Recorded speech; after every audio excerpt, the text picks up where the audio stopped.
bende biro bedo ka rumo hiko omenda mano ma dwe mar auchiel ma wantiere. Erokamano ahinya Sharon. Mokwongo nitiere weche ariyo.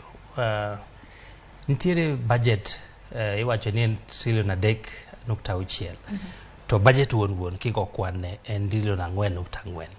Apani jomoko nyalo penjore ni to kwan ariyo gi wuok nade nikech seche ma treasury wacho budget ma gidwa lando nitiere kwan ma ok gigol ga ma giwacho ni nyalo bet ni gi dho ngere iluongo ni refinancing cost.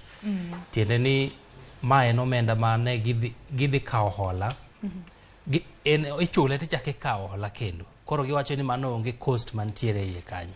Giwacho ni mago debt ma restructure. Koro ginyal kete kwan mar budget. Omiyo ok gikete mondo rom 4.4 trillion kimedete.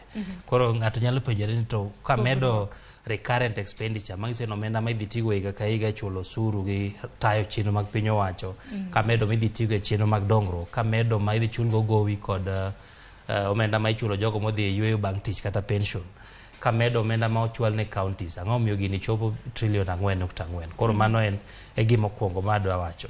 To mar ariyo, budget nigi kore ariyo. Nitiere kor omenda midwa gol mitiyogo to gi omenda midwa choki. Koro king'iyo $3.6 to ka kwan ma idhi gol e budget ma kawuono